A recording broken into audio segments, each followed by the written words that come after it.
Slice of Domestic Life, written by Silverwolf96, read by Arashi. The early morning sun shines in Felix's eyes, and is what wakes him up, and serves to remind him that Sylvain once again forgot to close the curtains before coming to bed. He groans, and turns over to nuzzle against Sylvain's neck, pulling the blanket over his head, trying to block out the sun. Good morning, Felix. Sylvain yawns, as the movement wakes him up. Not good, Felix mumbles, burrowing further into the blanket. You forgot to close the curtains again. Oops, is all Sylvain says to that. Sorry. The effectiveness of the apology is increased by the kiss he plants on the top of Felix's head. Whatever, Felix mutters, before turning his head just enough to look at the time.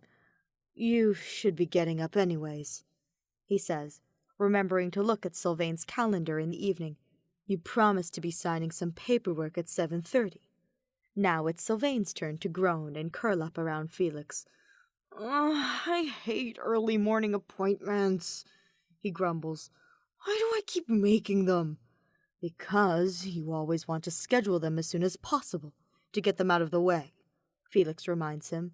At least that's what you said when I last asked you about it. He waits a few moments before adding, You also have 2 meetings with some lords and an hour of training scheduled, and also a dinner meeting with Dimitri. Why do you let me make all these appointments on the same day?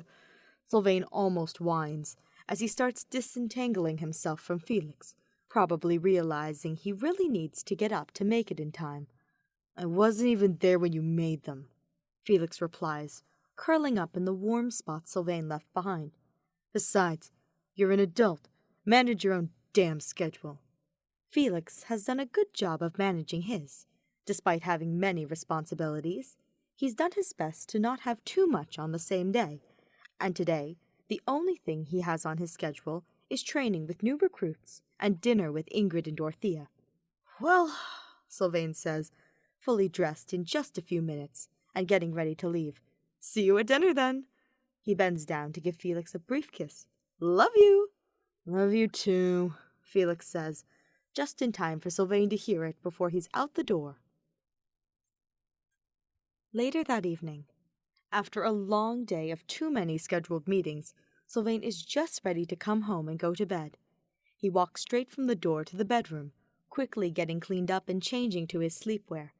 When he gets to the bedroom, he's not the slightest bit surprised to see Felix already in bed, leaning against the headboard while reading some book.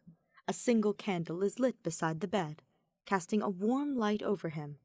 He looks up when he notices Sylvain in the doorway. You're late, is all he says, as he puts a bookmark in place and puts the book down. Despite the words, his tone is all Sylvain needs to hear to know what he's really saying, and it's all the invitation he needs to climb into bed and pull Felix into a slow, gentle kiss, which is quickly reciprocated. Sylvain moves to lay on top of Felix, almost completely covering his body with his own. When they pull apart a minute later, Felix's hands are in his hair, and both of them are out of breath. Sorry, he says as an answer to Felix's earlier statement. I was planning on being back earlier, but that dinner with Dimitri took longer than expected. He presses a quick kiss to Felix's forehead as an apology. Did you have a fun day beating up the new recruits?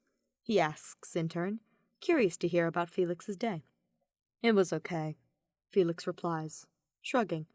They're doing better, but still not good enough to give him even a little bit of a challenge, is what's left unsaid. Sylvain grins at that. Felix is sometimes too amazing for his own good.